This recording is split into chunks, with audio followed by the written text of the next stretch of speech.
Hey guys, so this is a continuation of part one of this timeline. If you haven't watched part one, I'll put the link down in the bio below. Definitely check it out before watching part two.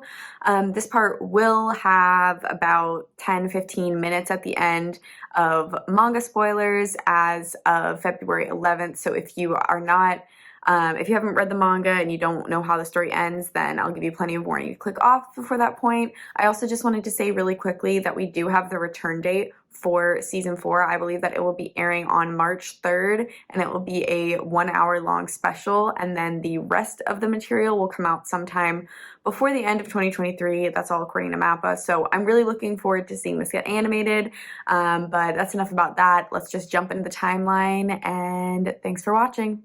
So, at the same time, we have stuff going on in Marley. We haven't checked in on Marley in a really long time. So let's flash back to there. So Zeke, Reiner, and Peak, they return, and this operation is just like a massive failure. Not only did they not capture the Founding Titan or any resources, besides like there's like what's called Iceberg Stone was in the ODM gear that Zeke stole from Mike like whenever. Like besides that, they didn't get any resources, didn't get the founder, and they lost the female Titan, they lost the Colossal, and they came so close to losing the Jaw. They almost lost the Jaw type, and Ymir just was like, I will come back to save Bertolt Reiner from getting murdered, essentially. And remember, like, not only is that already a bad defeat, they lost against an island of people who do not have technology and who do not even know what the Titans are. Like, that's like if modern day Spain lost a war against like 1800s like colonists. Like, that's so bad from like a political power perspective. And again, even before this loss, like the whole impetus for needing the Founding Titan was because Marley was already stagnating and they were getting concerned that other countries saw that they were weak. Other countries were developing more tech, more anti-Titan technology, and they're starting to think that Titans weren't all that formidable. So they're already thinking that. They see this brutal loss on Marley's part. They see that Marley has lost 2 of its Titans, and it's bad for them. So other countries start making moves, making alliances, and for this reason, a Marleyan war against Mid-East allied forces starts towards the end of 850. So right at the start of this war, we have a couple important things start to happen. So there's a battle, and it involves a Marleyan soldier woman named Yelena, but she meets Zeke, and she really likes Zeke, and she pretends to be Eldian. She's really obsessed with him, so she joins his like anti-Marleyan task force that has that secret goal of this forced sterilization plan. And then Zeke also meets with the Azumabito, remember that clan from Hizuru, and he tells them of the heir Mikasa, who's still living on Paradise. He also tells them about this Iceberg Stone that was powering the ODM gear, and the Azumabito is like, we could use this because, again, after the Great Titan War, the Hizuru is like ruined. Like they partnered with Eldia, who like lost, so like they've been doing pretty horribly this entire time, ever since 743 or whenever the war was. Those are the 2 kind of other shifts. So with that, that's at the end of 850. So now I'll move to 851. And while things are heating up on Marley, everything on Paradise is actually like pretty chill. Marley's focused on the war, which means that they're not sending Titans, because so prior to the war, anybody who was caught being like pro Eldia or whatever, they would get turned into Titans on Paradise and, you know, sent towards the walls. But now that they're in war times, they use pure Titans in their warfare. So anybody who's a rebel, and probably anybody committing like any minor crime at this point who's an Eldian, is getting turned into a Titan and used as like a weapon of war. That sucks, but it's really good for Paradise. And after getting like all of the new technology following the coup, they're able to like use a bunch of tech to kill all the Titans like pretty easily without like losing any people. I don't think like anybody dies from doing that. So then after that, there's no more Titans on the entire island. They're able to resettle Wall Maria. They're able to resettle Shiganshina, get Erwin's corpse out of that dude's house apparently. And then for the first time in 6 years, we have the first expedition that is actually outside the walls, outside of Wall Maria. And this is where they go to the ocean and they have that like infamous scene of Eren pointing, and this scene is actually like so heartbreaking when you realize like Eren's acting like that, because all he can think about is the fact that he's gonna like try to murder like everybody on the other side of the ocean. Definitely a downer at the anime beach episode. Even though Marley is pretty busy with the war, they do send a few ships to Paradise just to do some recon, but none of these ships return. And that's because all of them are snatched up by the Attack Titan or the Colossal Titan. And some of the Marleyans on the ship, some of them like join Paradise efforts and some are prisoners. So we have 3 key people who come to Paradise like this. One is that woman I mentioned, Yelena. She comes over as part of Zeke's plan. 2, we have Onyankopon. He was one of the Eldians living in an internment zone in a non-Marleyan country, but then when Marley took over his country in some sort of war conflict, he was forcibly conscripted to their army as a pilot. And then we have Niccolo, who is a Marleyan, and he gets taken prisoner and forced to cook. So 3 people who come over that way. When Yelena comes over, she brokers an alliance between the Survey Corps and Zeke. So Zeke gets access to Eren, and our little squad, the people now in charge of Paradise, essentially, they get information, and they desperately need it. I mean, like, they just discovered that there are nations everywhere and that they're part of this conflict, so they kind of need more information to know like who are the players on the board here. They also learned that the village of Ragako and the people there were turned into Titans from Zeke's spinal fluid, but Zeke misleads them and he makes them think that his spinal fluid gas will attack whatever when that hits an LD, and that they immediately know that they've been like poisoned or whatever, but that's not the case. And then this is when Hanji and everybody learns that Eren could access the Founder's powers by touching a royal Titan. They don't get to know why Eren or why Zeke wants Eren, but they need the deal. They need the info. They need the deal, so they make the deal. And with this tech info and the help from these anti-Marleyan groups, or from the one anti-Marleyan group, they start to advance the tech on Paradise. So 852, Marley is still fighting the war, but on Paradise, they've finished their port, yippee! Hizuru and Azumabito ambassadors, they come to the island to sort of politic, and while she's waiting for them to arrive, Yelena has a chance to kind of meet Eren, because they kept her from Eren for a little bit because they didn't trust Zeke.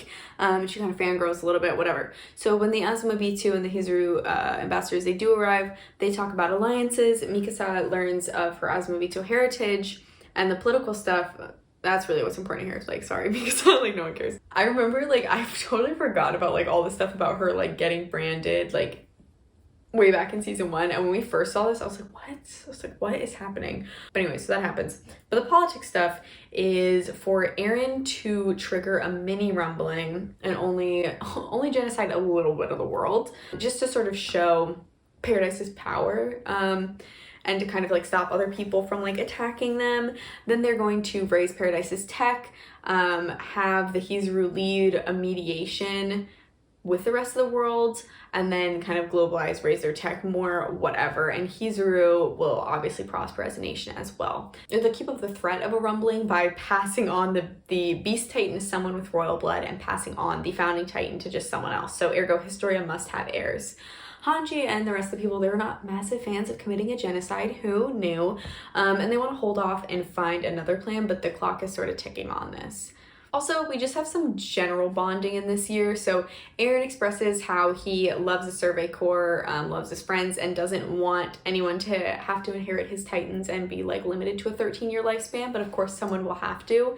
Sasha meets the Marleyan prisoner cook, Niccolo. They have little touching moments, even though he's racist and doesn't like Eldians, and Eren is slowly becoming more and more distant. So in 853, our Survey Corps goes to Marley to scout. They have a fun time. They meet some refugees from the Mideast War, including a boy named Ramsey. And then Aaron doesn't talk to the scouts after this point. He sort of has like a breakdown and like wanders off, and he doesn't talk to the scouts again until after 8:53 he doesn't talk to the scouts again until 8:53 after this. Later in the year, there's a banquet to celebrate Trost's railroad opening. Flock is Yelena's guard, kind of last minute. There's a last minute guard change, and he allows her to slip away so that she can meet with Aaron in private. And Flock's like Aaron's little like fanboy. So that's why he's there. But then Aaron and Yelena are both kind of getting sick of Paradise not having done anything yet, because it's been 2 years since Yelena first arrived and a year since the mini rumbling deal was made, and nothing's really happening. They are also on a deadline because Zeke only has 2 years left with his Titan. Aaron has 5, but this is where they decide that Aaron needs to go to Liberio to meet with Zeke. Aaron tells Yelena that he agrees with Zeke's euthanasia plan, but he tells Flock his real plan, and he also tells Historia his real plan, and she does not agree with that, with his real plan, and she gets pregnant around here. Also, I think some of the cards I think this one card is actually in the wrong spot, but I have a more full version of this. I have a more full and complex version that I'm gonna like share at the end of the video, so sorry if this is like messed up. So after this, Yelena starts to have Zeke send wine with his spinal fluid through Marley via these like ships that they capture. So they capture the wine as well, and then that gets disseminated. And when they capture the ships, it gets disseminated through Niccolo giving the wine to military personnel, and especially high-level military personnel. Niccolo doesn't really know why he's doing this, but he eventually puts 2 and 2 together, thinks about the other military ops that Marley's run, and is like, okay, there's probably spinal fluid in the wine. Aaron heads to Liberio, and our whole squad is like, what's going on with this man? Zeke tells him about the anti-Marleyan forces sterilization plan, and you might be thinking, okay, cool, they're together, they should just touch now. Remember that Zeke doesn't want to do this. Zeke doesn't want to touch right now because he doesn't fully trust Aaron yet, because once they touch, it'll be up to Aaron whatever happens and how he uses the founder. Like Mystic Saber told Zeke kind of years ago. He wants to trust Aaron, but he just doesn't right now.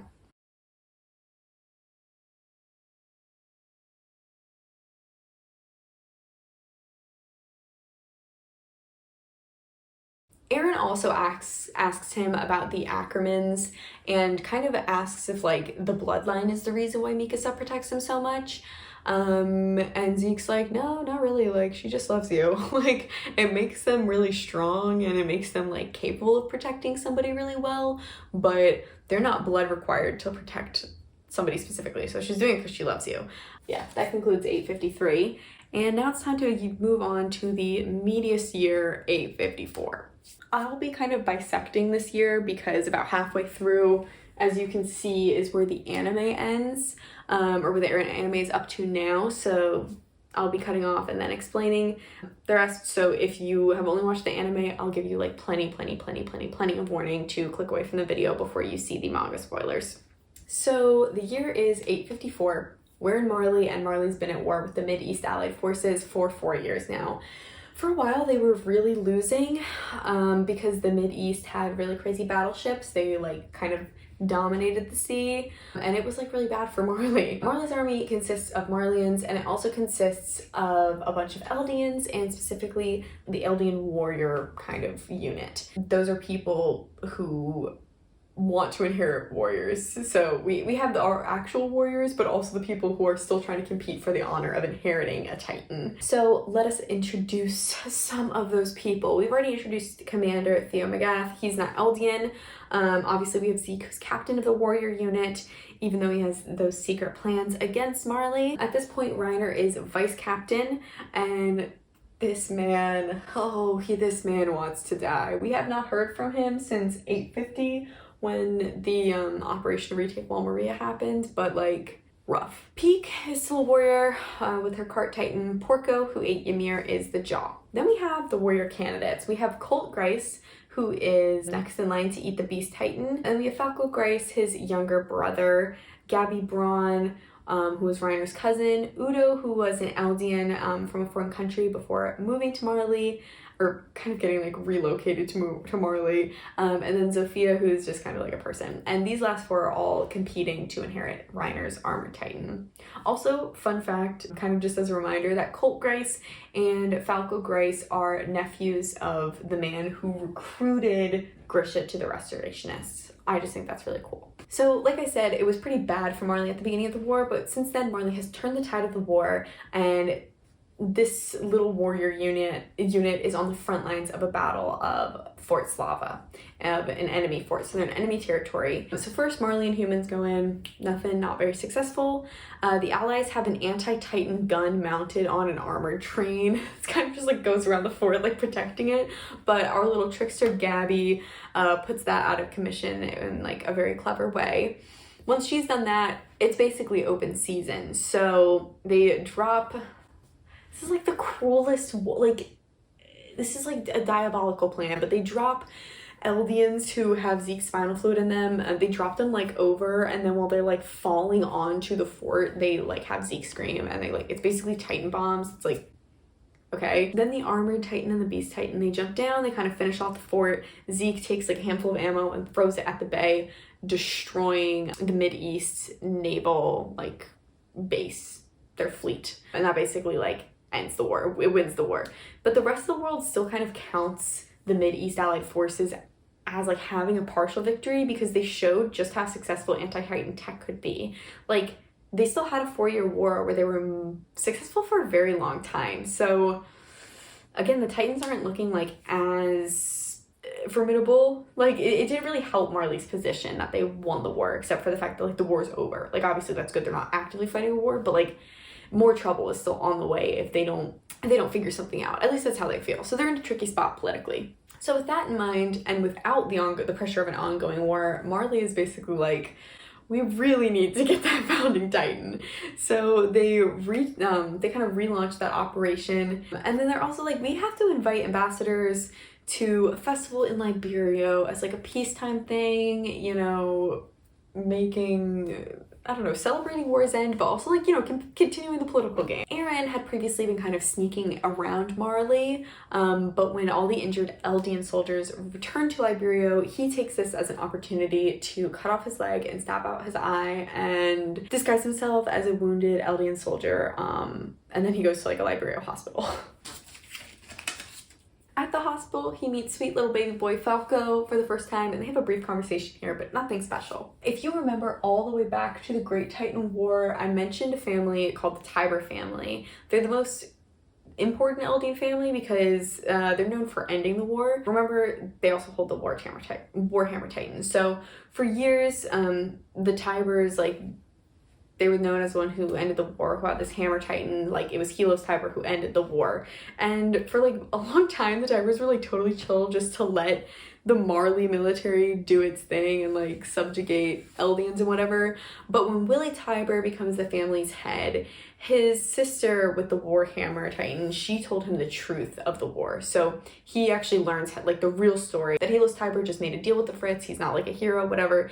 And he was like, damn, these Eldians really have been wronged. Maybe this isn't right. Maybe Marley's in such a big decline because it's just trapped in this like constant cycle of war and it's not really getting better. So for those reasons, Willie Tiber agrees to work with the warriors and to work with the Warhammer Titan, use the Warhammer Titan to get the founder. So he's basically saying that like he's going to help out the operation to retake the founding Titan, essentially because he falls for that kind of brainwashing of like, oh, if we can just be the good Eldians, then like we can like bolster the Eldian reputation and maybe the rest of the world won't want to kill us. And again, he's like even more deluded because he has like a privileged place as this like very special Eldian family. So that's Willie Tiber. Like I said earlier, Reiner just like wants to die. Like he's just his brain's just totally destroyed from like everything he went through on Paradise, and he has no one to talk to about this in Liberio because Annie is still on Paradise,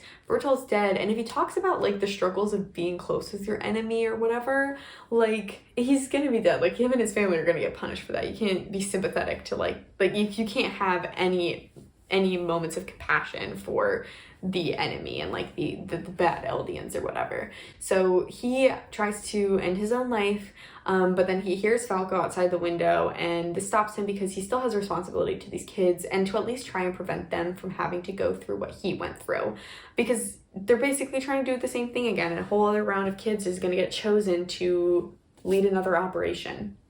So after Falco visits the hospital and visits Aaron a few more times, Aaron and him are like best of buddies, and Aaron needs to get info back to Paradise, but all the letters from Liberio are opened and read. So Aaron's like, buddy, my little pal Falco, could you send this letter from outside of the internment zone? Falco's like, oh my god, yes. Because Falco is like a, I mean, it's still illegal for Falco to be doing this, but since he is a part of the warrior unit, he gets chances to leave Liberio, essentially. Like, he's able to do this. And of course, like, why not help a friend?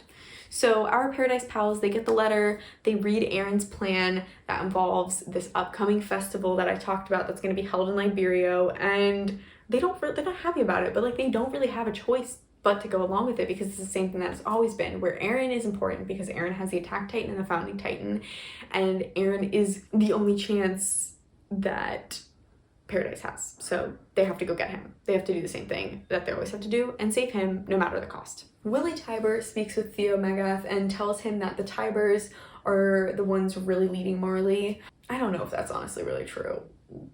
Doesn't really seem like it. He also tells him that he's going to reveal like secrets at the festival, and in a later conversation between the two of them, they decide on this plan. Well, really, like, Willie just tells him what the plan is going to be, where they're betting that Aaron is already on Marley, ding ding ding, correct, and they're going to use Willie's speech at the Liberio festival to lure him out. And then they're going to use his attack on Liberio and on Marley as a reason to launch war on Paradise.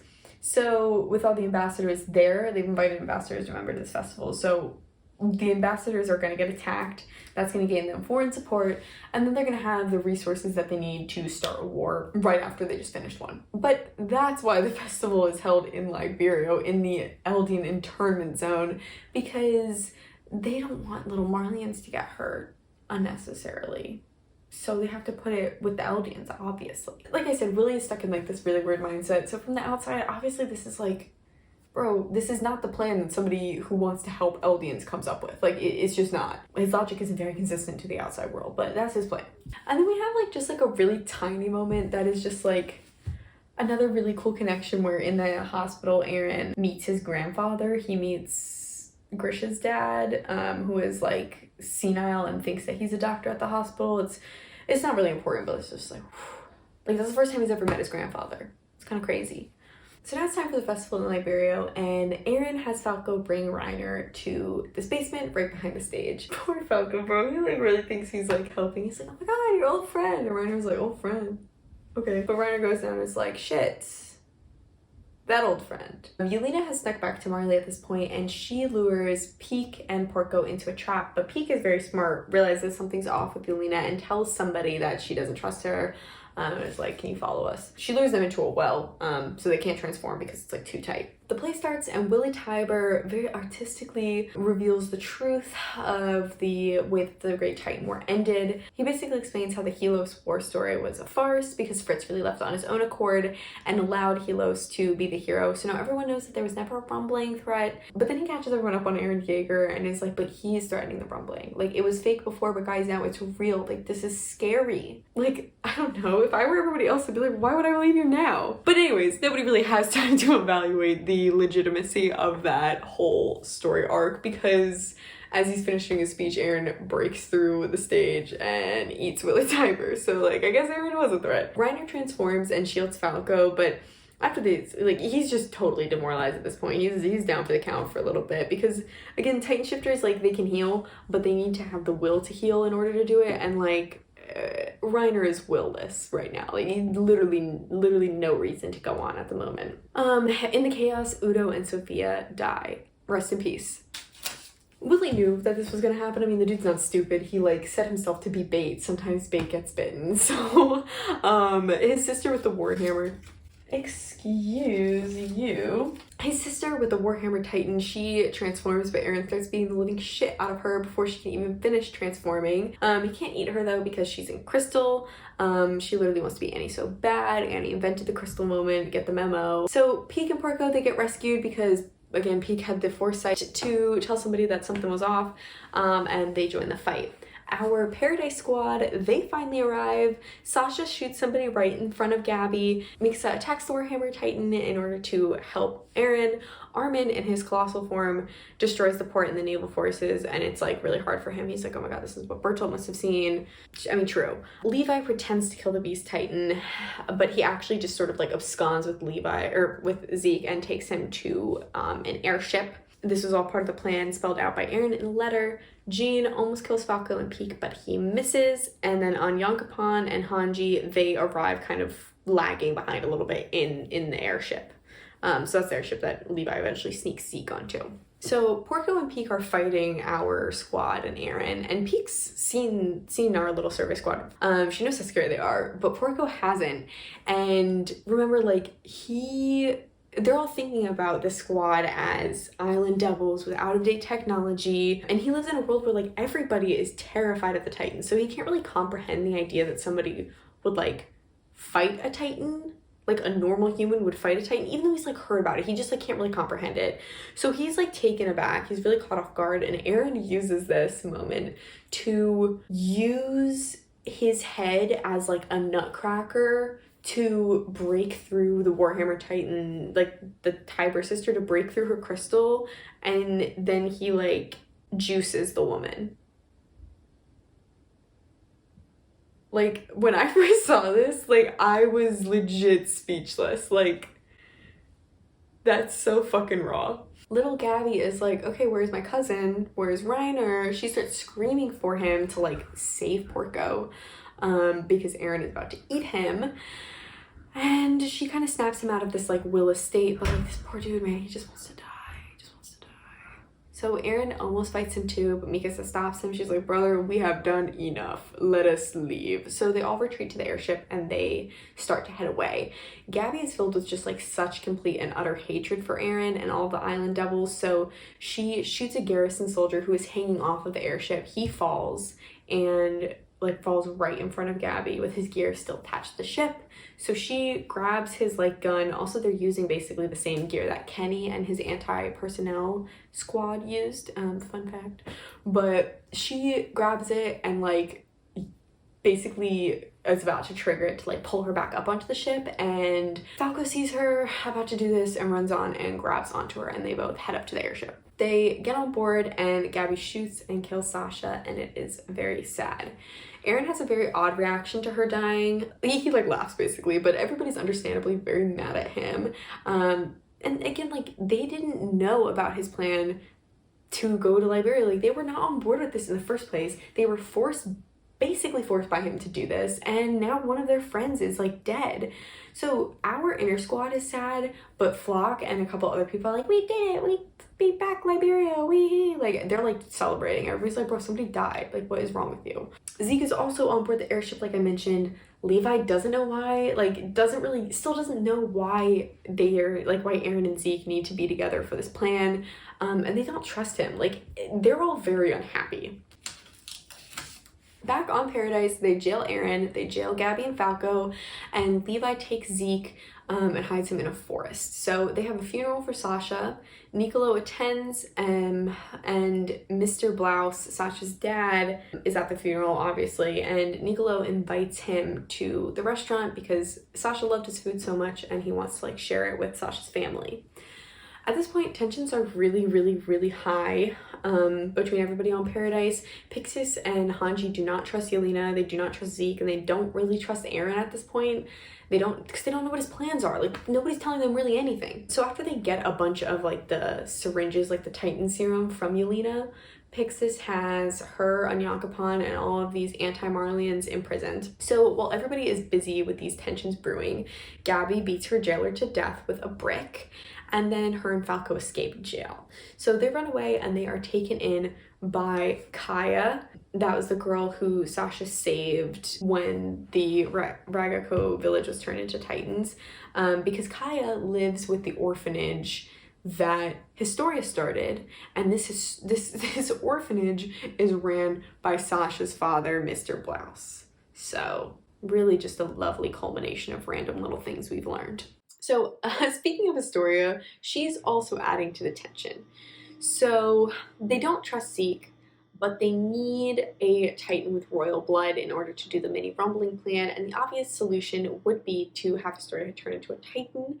But as I mentioned, she is pregnant, and this kind of throws a wrench in the plans because not even necessarily for like a moral reason, but because like I think that they don't really know, like, can a Titan, I guess they should know a Titan can have a baby if they know about Ymir, but I think that like kind of complicates things. Like, is that going to like terminate the pregnancy?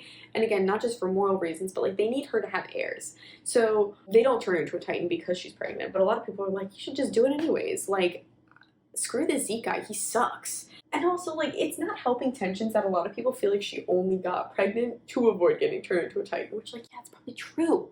So now that the dust has settled just a little bit on Marley, they are able to figure out that Zeke is still alive, and that he's likely allied with Paradise, even though they don't know why.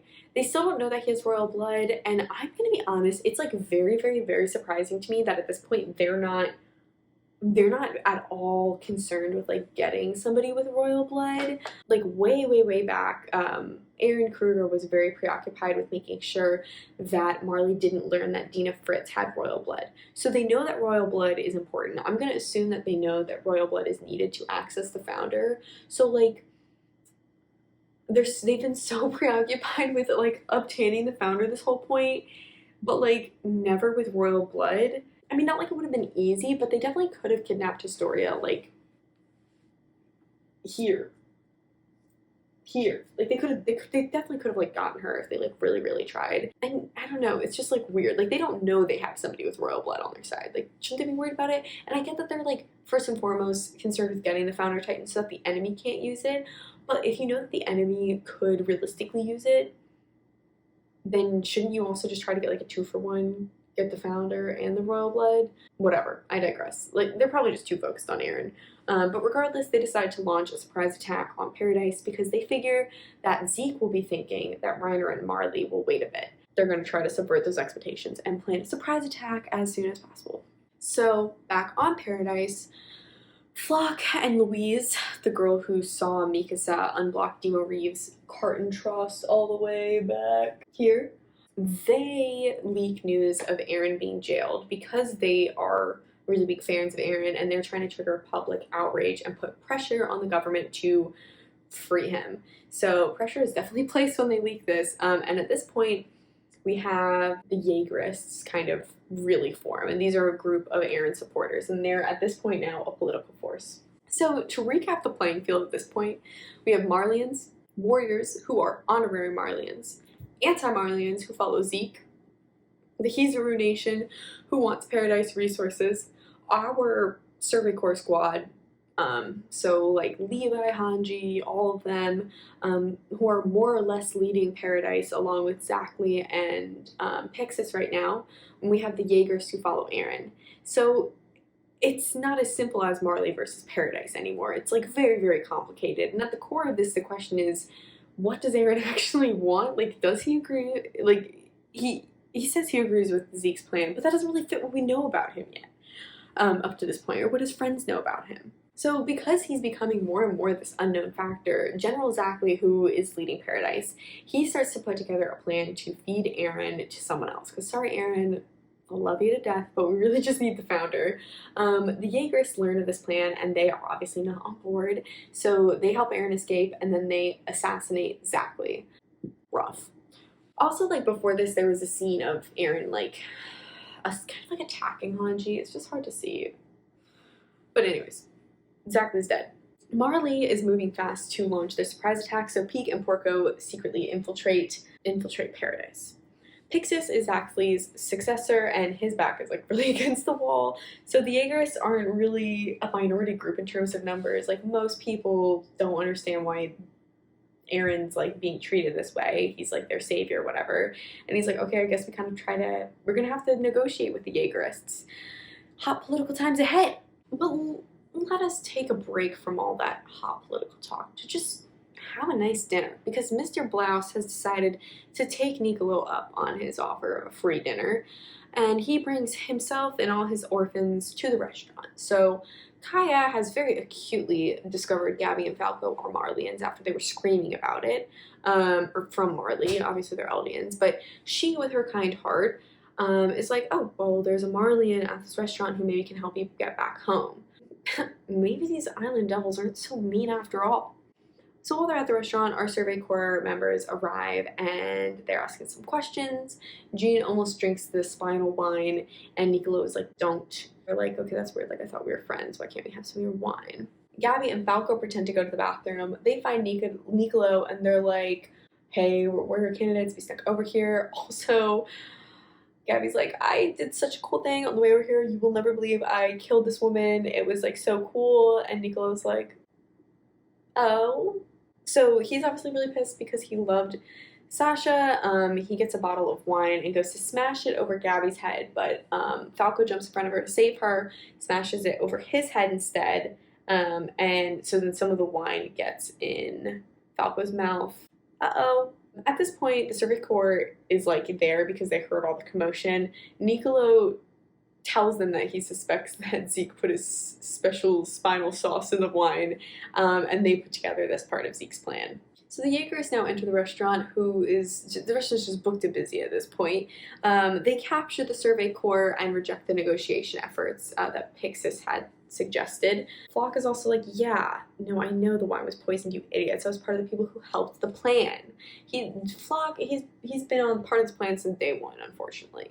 Aaron talks to Mikasa and Armin, and he basically says that Mikasa is a mental slave to her blood, and the only reason that she protects him is because she was genetically engineered to protect the founder, and he triggered that instinct like all those years ago when she got kidnapped, and that's the only reason why she protects him, even though he knows this is a lie. That's what he tells her. Armin punches him, and Aaron beats the shit out of him. He's like, Armin, are you, like, it was never gonna be you. And then Aaron's like, okay, let's all go to Shiganshina. So they all head there. Levi has still been in the forest with Zeke this whole time, and he's like, you know what?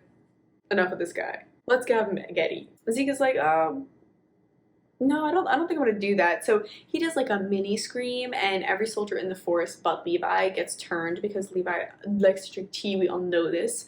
Also, everybody else in Paradise who's drank the wine, they like feel something in there. So at this point, like everybody knows who's been poisoned because they all had like a weird reaction. Back in the forest, Zeke has now turned everybody, and he thinks like, okay, well surely this guy's gonna hesitate to kill all his friends. Wrong. Levi doesn't hesitate. He kills them all immediately because do you know how many of his friends he's had to watch die?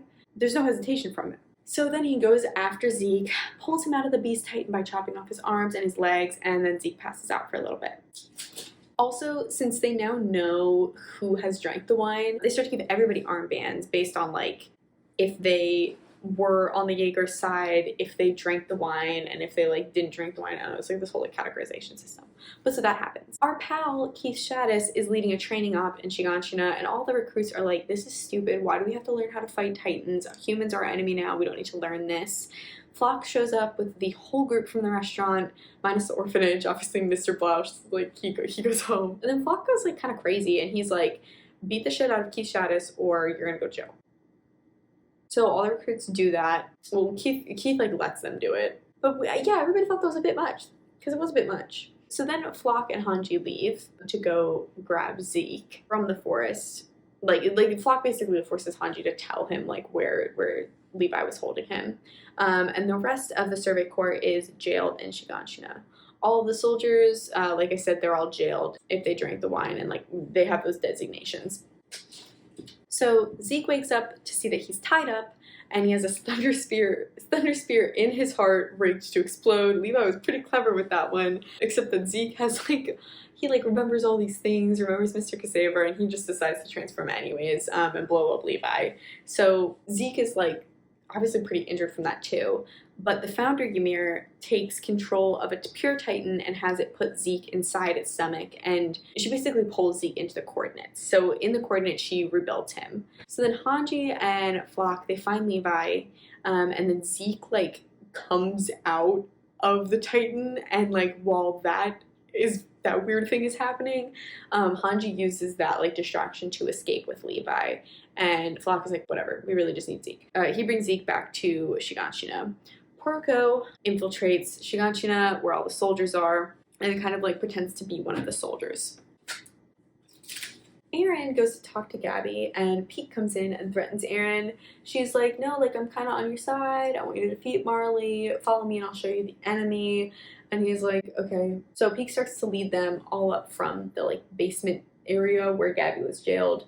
And Falco is still with, like, a different jailer named Mr. Nile. So while that's happening, Yelena goes to talk to all the jailed Survey Corps people. She tells them of Zeke's sterilization plan, and Harmon's like, no, this is really good. Like, I actually really like this plan. He, like, pretends to like it, like, with tears and everything. Like, where's his Emmy? Yelena's like, yay, I'm so glad you like it. And then she leaves to go on the roof too. Or not the roof. I keep saying roof. It's like a balcony level. It's just like, I don't know. Like, yeah, roof works.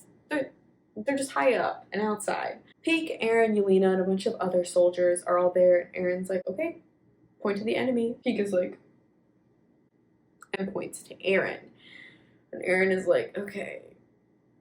And I don't think Eren really thought she was gonna show him anything anyways. But sneaky Porco, he's with the rest of the soldiers right underneath Eren. So he gets that signal, and he transforms from beneath, breaking through the floor right as Marleyan airships move in. Reiner jumps down and transforms, and the attack has officially begun.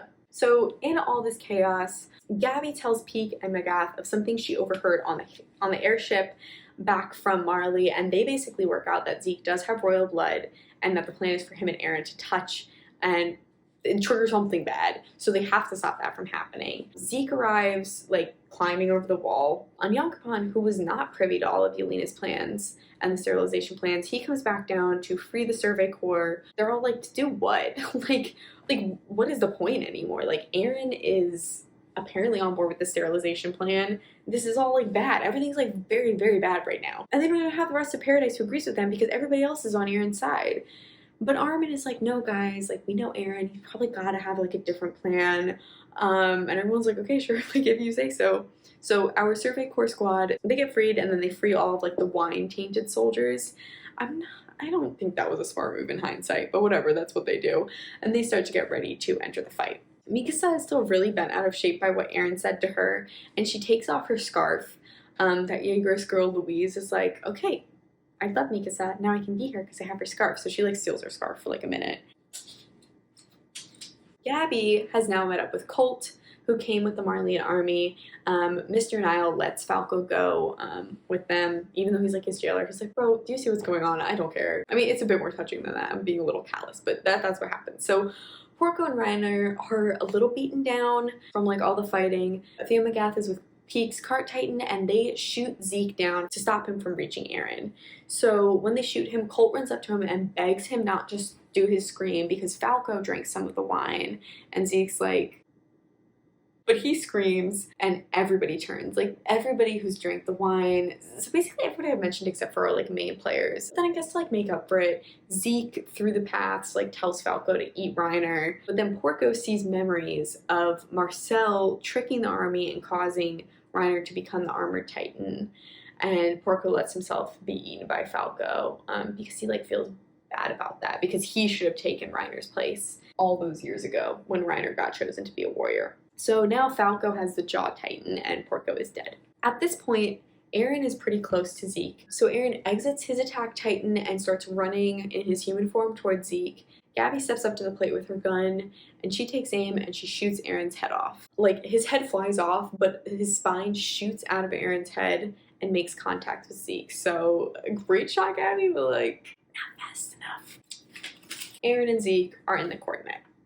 And this is where most of that weird time stuff that I mentioned earlier, this is where most of that happens. So Zeke is chained because of the vow renouncing war, because he's connected to King Fritz of the Blood, but Aaron is free and is walking around. And Aaron reveals that he never intended to go through with the sterilization plan, and Zeke's like, well, I'm so glad you said that, because I actually rendered the vow useless. He says he rendered the vow useless from like all the time he spent in there previously, like when Ymir was rebuilding him, because time works differently in the coordinate. But anyways, he breaks his chains. He chains Aaron instead, a little Uno reverse. You know, Zeke and Aaron are half brothers. Zeke's like, I want to help you. I want to help break the brainwashing our father did. And Aaron's like, I'm not brainwashed. And Zeke's like, let me help you, little brother. So he starts walking him through memories, Grisha's memories, to like break the evil brainwashing. So this is where we see Aaron and Zeke. This is where Grisha saw Zeke and Aaron right after baby Aaron was born. So Aaron realized that Grisha could see him. And so the next memory they go to, where they are in the rice chapel, they get to the memory of him killing the rices, but Aaron forces him to do it, as I already mentioned. And then Grisha begs Zeke to stop Aaron because Aaron is going to cause the rumbling. And Zeke's like, this is pretty bad. If Zeke didn't like have this like brotherly instinct to like help Aaron out, Aaron wouldn't have the founding titan. I mean, obviously it's like a paradox, but whatever. Zeke is like, okay, well, I still have access to the founder titan. You're chained. So he orders Ymir to sterilize the Eldians. But then Aaron breaks his chains and he runs up to Ymir and he's like, Ymir, it is your choice. And she chooses to listen to Aaron. So she undoes all of the hardening so that the colossal titans can like leave the walls and start the rumbling. Aaron transforms into like the really scary founding titan, and then he gathers all of the Eldians into the coordinate and tells them that he is going to flatten the rest of the earth in order to protect paradise. Connie takes advantage of all this chaos and kidnaps Falco to feed to his mom, because remember, his mom was like a titan. Actually, I don't know if I really mentioned this, but his mom was turned into a titan when Ragaka was turned, and she was like a misshapen titan, so she couldn't walk. So they still have her. She's still alive. So he wants to feed Falco to his mom so that she can turn back into a human, be a shifter essentially. And like, I get it, but like, dude, is now the time? Like, is now the time? Also, Zeke is no longer able to control the titans that he turned by screaming, so they're all attacking everybody. Gabby saves Kaya, and then our old pal Keith Shaddis leads the charge. He's like, I told y'all that you would need to fight the titans again, and you didn't listen. But Armin kills Titan Pixis. Gabby joins up with Armin and Mikasa, because now the goal is pretty clear to them. You know, Aaron spelled out like, hey, I'm going to commit genocide, so they're like, okay, we should probably stop this. But the Yeagerists they're not, the Yeagerists think that they're right. Like, they think that Aaron's correct. Aaron undid all the hardening. So this is the walls, this was Reiner's armor off his Titan, and Annie's crystal. So Hitch, who was in charge of guarding Annie, finds her, and them two set out to, you know, find the people, like find Connie and find the Survey Corps and whatnot, while Gabby and Armin go to stop Connie from killing Falco. And they succeed after Armin, like, almost kills himself instead. Back on Marley, the Eldians there got Aaron's message, and they try to warn everybody, and everyone's like, shut up. So they don't believe them. Flock kills Niccolo right in front of Jean and tries to convince Jin to join the Yeagerists, and Jean is like kind of going along with it. Peek and Manga, they come across Hanji and Levi in the woods, and they decide they're not so different after all. So they team up in order to stop Aaron. Again, everybody's just like, we should probably stop this. So in Shiganshina, Mikasa's like walking through. There's like a bunch going on, but it's also like the rumbling has now left Shiganshina and all the titans there are dead. So like it's kind of chill in Shiganshina right now. So she's walking through like the sick ward, I guess, and she sees Louise dying, wearing her scarf, and she's like, okay, you're really weird. That's mine. So she takes the scarf back. I don't know. That whole little moment with the scarf thing is like kind of weird. I mean, it's like more meaningful if you like think about it, but on the surface level, it's just kind of weird. So Peek and Hanji, they make their plan. And like I said, there's just a lot happening at once here. So at the same time, while they're like planning, Annie and Armin and Connie, they are all reunited. They like are sitting at a table and they're like, Annie, is that you? Long time no see. Flock and Jean, they go to execute Yelena and Onyankapan because them two are not Yeagerists. But then the cart titan comes in, scoops them two up, along with Jean and gets out of there. While that's happening, Mikasa, Armin, Connie, Annie, Falco, and Gabby all go to get Reiner, who was like jailed, whatever. Again, this man just can't die. This poor dude. So they're all together and they get Reiner, whatever. Flock is unfortunately very smart, and he figures out that they're all headed to the harbor to get transport to the mainland so they can stop Eren. So he occupies the harbor and takes Kiyomi, one of the Hizuru ambassadors. He takes her hostage, and again, the Hizuru reps, like, they've just been stuck here for all of this. They're like, huh? And they're also not Eldians, so they didn't get pulled in the coordinates. So they just are like figuring all this stuff out from like overhearing and stuff. So our warriors / Survey Corps squad, who I'll now call the anti-Eren squad, they spend the night in the forest, and there's a bunch of like good character development conversations happening here. So this is when they all learn that Yelena isn't an Eldian. She's just like a weirdo who like is obsessed with Zeke. Jean beats up Reiner because he hears the full story of what happened to Marco for the first time in Trust all those years ago, and they settle on that plan to go to the harbor to use the Hizuru plane to get to the mainland. So at this point, the rumbling has now reached Marley. Also at this point, the anime and the manga, they start to like, I mean, it's all the same timeline, but like for the last few episodes of the season, they kind of like shifted the order around a little bit. So if you're a little confused about the order I'm presenting in, that might be why that's happening. At the Paradise Harbor, the anti-Eren squad tries to fool Flock. This doesn't work. So there's a battle at the port. Armin and Connie kill off their old friends Daz and Samuel. Falco transforms, but he like is like out of control. Gabby shoots Flock to like try to kill him. And then they get away with the ship carrying the Hizuru plane, and they head for Odiha, which is on the mainland. So Magath and her old pal Keith Shaddis, they blow themselves up on the remaining ship to prevent the Yeagerists from catching up. And that is where the anime so far ends. Again, I split the order a little bit. The last scene of the anime is like the rumbling reaching Marley. So season 4 part 2 ends here. If you haven't read the rest of the manga and you don't want spoilers, then stop here. So thank you for watching, and I hope you love the ending when it airs. So thank you for watching. I'll give you some time to click off the video so you don't hear any manga spoilers.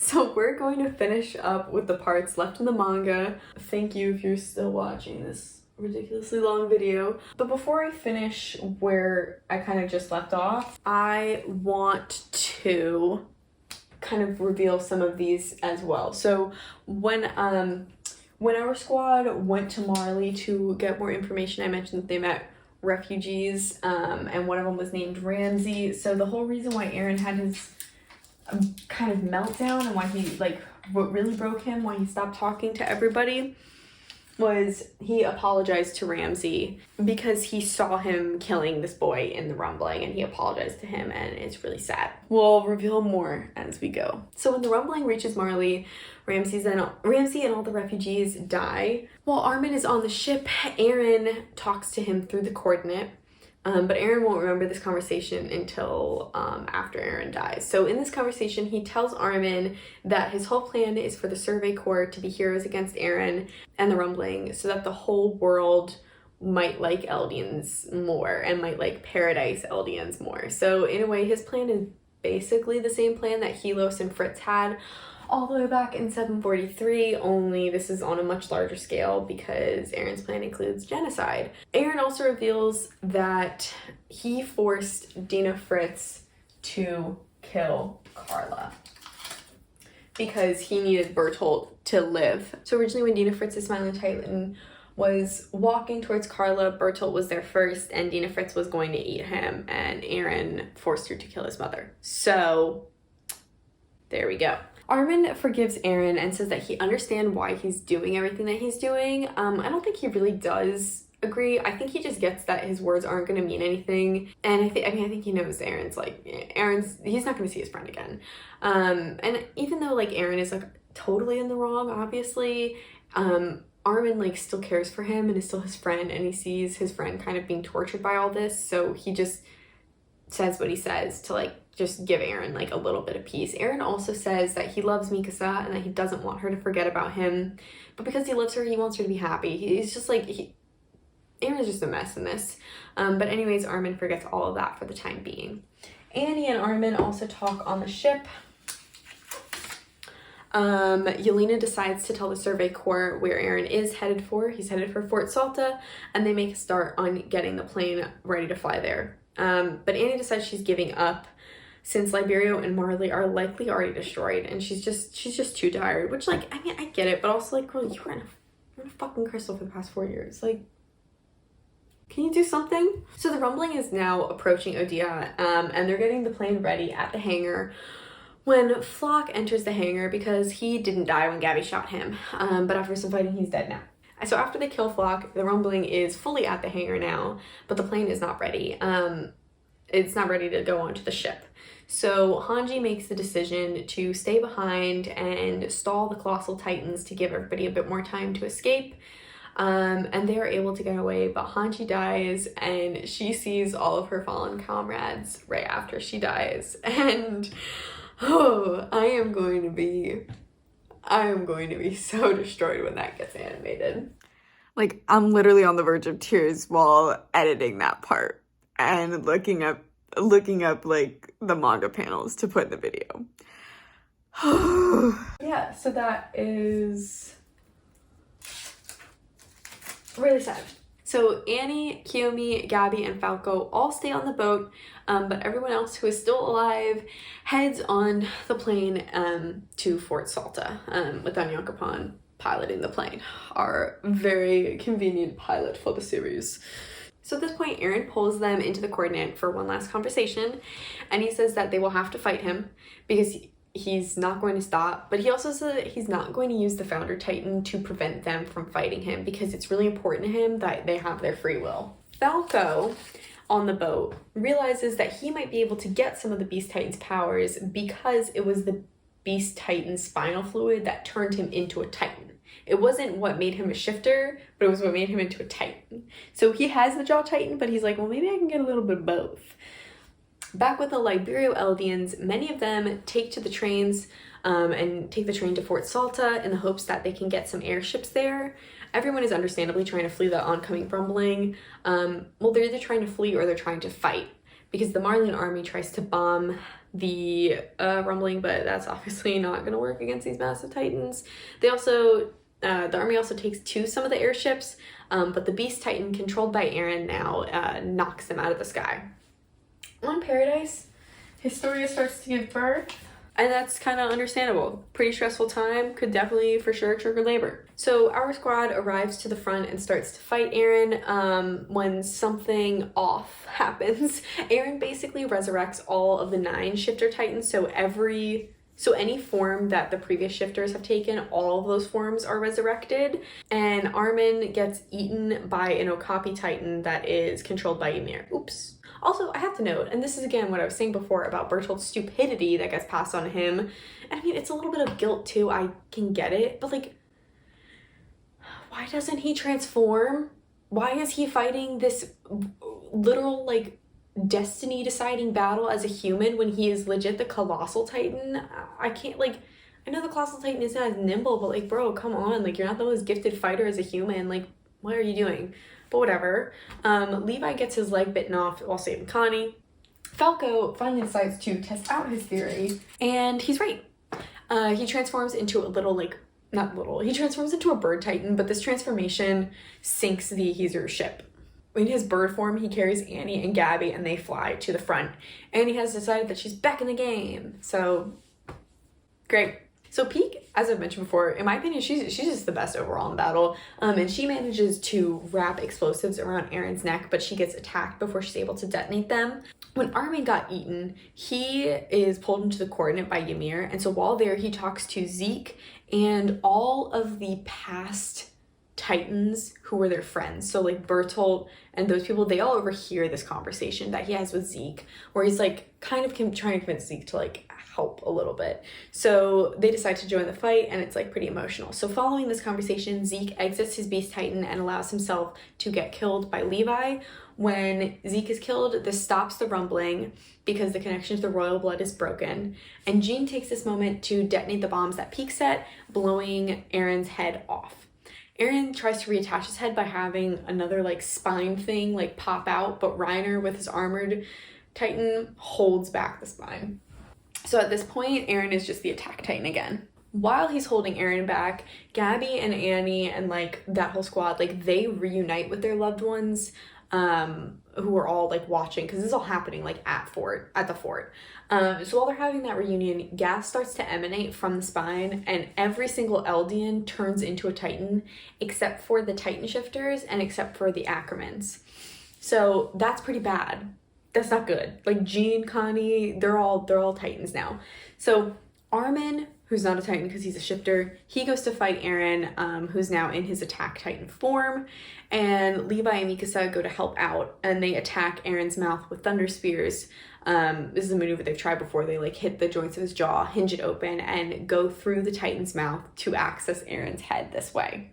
So at this point, Aaron is aware that Mikasa is about to kill him, and he sends Mikasa a dream through the coordinate, and this part really breaks me. So this dream is essentially like a fantasy of Aaron's of what their life could be, and he asks her to live out the remainder of his Titan term on a farm. He asks her, you know, he's like kind of just expressing that that's like what he would really like to do. He asks her to forget about him after he dies, and it's like, again, we've already heard, or not really, but like we know from Armin's part that like he's only saying this because like he loves her, but like he doesn't want her to forget about him, but he like cares about her enough to like tell her that she should.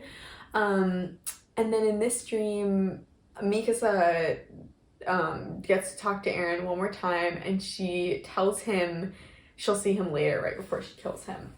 What really gets me is that we have seen this before, all the way back in 845. So if you open the first chapter of this story, we see a panel of a dream that Aaron is having right before he wakes up under the tree.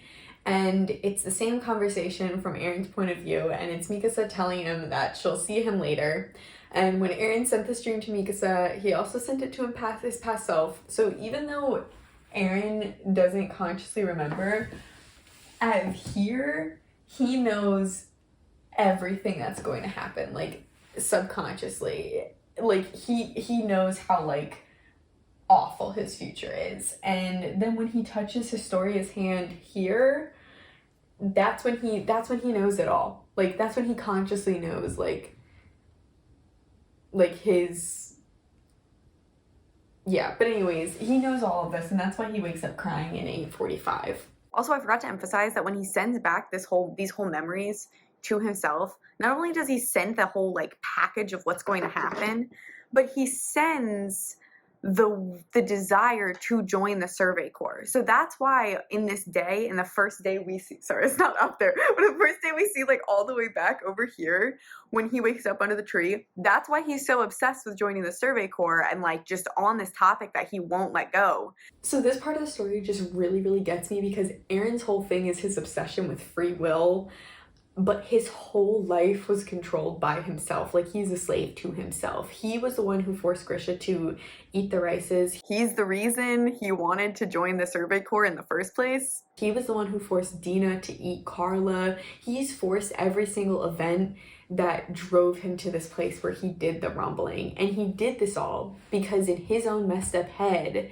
he thought that this was the only way to save his friends and make them the heroes so that the rest of the world would respect them and allow them to live. And I really, like, when you think about that, like, that is such a perfect tragedy. Like, that is just such a perfect tragedy. Enough about what I think.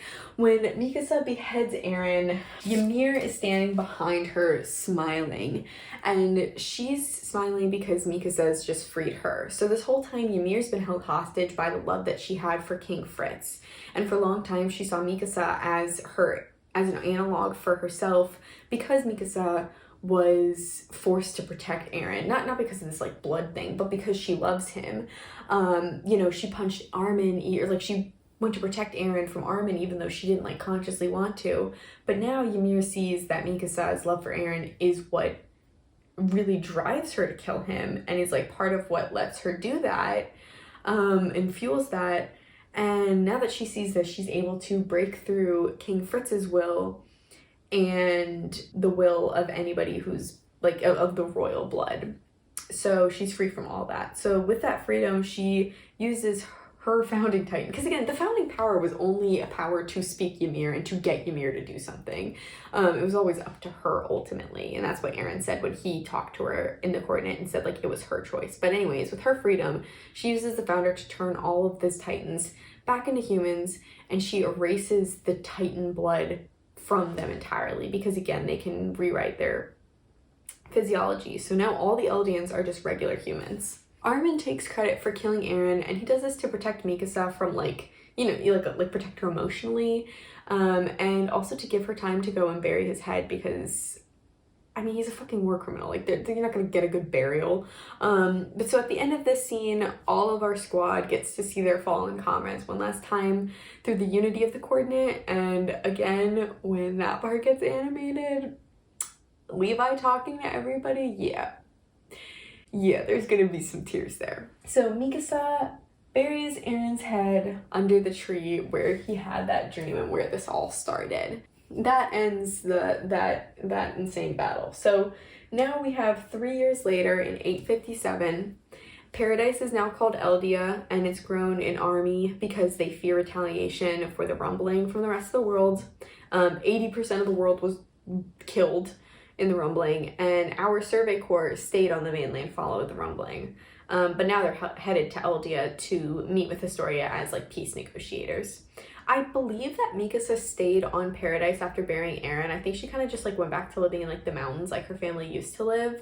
But I could be wrong about that. But we see her on Paradise sitting by the tree, and she's sitting by Eren's grave, and she talks about how she wishes she could see him again. And a bird comes down and wraps her scarf around her again. And that's gonna get me to a lot. Every time I rewatch the show, I like honestly start crying at the bird imagery, because at all of these like flashback points I've mentioned, or like people talking, Eren talking to people in the coordinate, there's always a bird. So it's like kind of understood that Eren is a bird. After I finished the manga and then I went to rewatch the show, the Red Swan opening, no, that just makes me cry.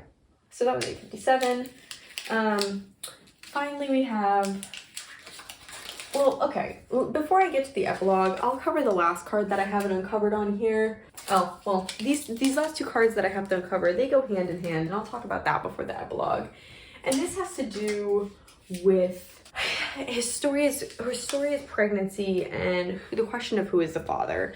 So the like easy answer is that it's like a random farmer. I don't think that is the case, because I think in chapter 130 is like where this weird conversation happens, where Zeke and Eren, when they're talking in Liberio, they talk about him bearing a child.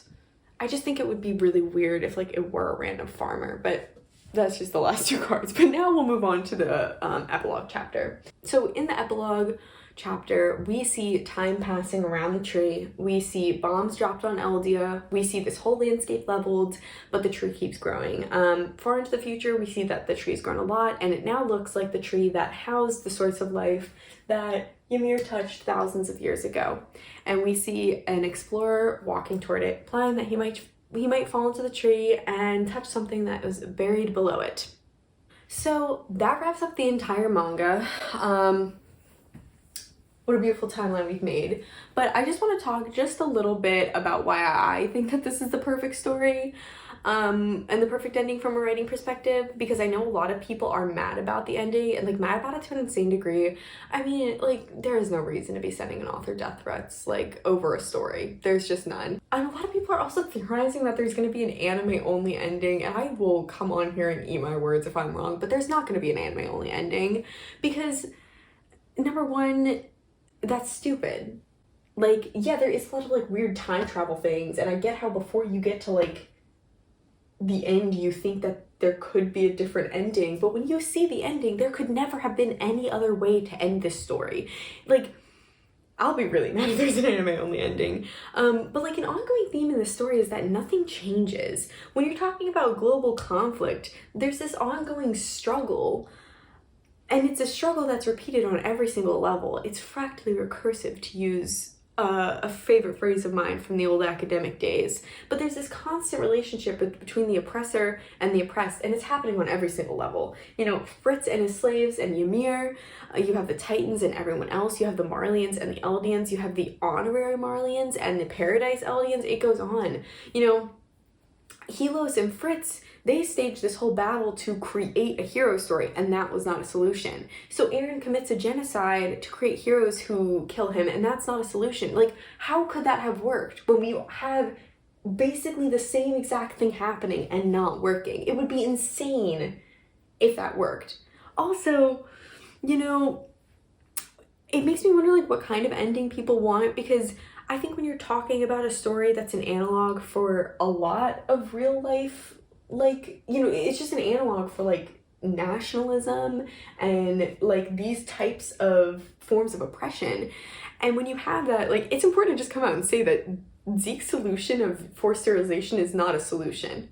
Genocide is not a solution. Those don't solve problems. Like, I don't really know what people expected. But obviously, like, you know, this is a story and it's anime, it's manga, whatever. People want fan service and, like, they want their favorite character to win or be right. But, like, that's not this type of story that Attack on Titan's, like, ever been. You know, I think it's been pretty clear from day one that this wasn't going to be fan service. So, like, I don't think that every piece of fiction needs to be morally correct or, like, needs to teach a lesson or be serious or anything like that. But when you look at this story over and over and over again, the lesson has been that nothing matters. Like, your favorite character's actions are not going to mean anything when you zoom out. You know, the deaths of people, they don't matter. That's what Chez says to the woman's mom in the first chapter, that his death meant nothing. You know, Erwin has his whole speeches over and over again about how, you know, you give up your life in the hopes that somebody will do something with your death, but, like, that doesn't matter in the scheme of things. And, you know, I don't know, I just don't know how when you get those messages, the story had to end this way. Like, Eldia is now a nationalistic, militaristic country in the exact same way that Marley was following the Great Titan War. And far into the future, it even seems that Titans are going to come back to life like they did before. And while it's very depressing to say that the message is, like, nothing matters, I think that message, there's also the opposite message very present. You know, like I said, we have Chez saying to the mother that the deaths didn't matter, while we have Erwin saying that, of course, the deaths matter. And I always think about, oh, this scene also gets me too, but there's, like, a scene towards the end where Armin is just reminiscing on, like, the early days of just, like, running and playing with Mikasa and Eren, and he has this thought of, like, maybe he was just put on the earth to, like, enjoy that one single moment. And, like, sure, on the big scale, like, nothing matters, but on that little scale, everything matters. When you're talking about interpersonal relationships and the human side of this story, like, of course deaths matter. Of course it matters that Mikasa loved Eren, you know, and that Eren loved her. Like, of course it matters to Levi that Hanji died. Like, it all matters very deeply. So I'm not gonna go, like, on too much longer because obviously this video's gone on for, like, way too long. But I just hope, if anything, I would hope that me laying things out in this way and looking at the story in this way brings out some of the themes in the story. I mean, obviously this is, like, I mean, I'll share my longer timeline that's on my computer, but, you know, even that is an overview timeline. I didn't go through all the characters. This isn't looking at it from a character perspective. This is a timeline. But I hope that even this timeline could help pull out some of the ongoing themes. I know it did for me. It helped me answer some questions I had after watching it several times. I had a really fun time tackling the timeline and untangling the various storylines. I think Hajime Isayama is an incredibly gifted storyteller, and even though I finished the manga over a year ago, and, you know, I still think that this is one of the best stories I've ever read or watched. So I would love to hear your thoughts down below. But yeah, thank you so much for watching this really long video if you watched for this long. And if you liked the video, hit a like. If you like to see more longer form videos, check out my channel and think about subscribing. But thank you.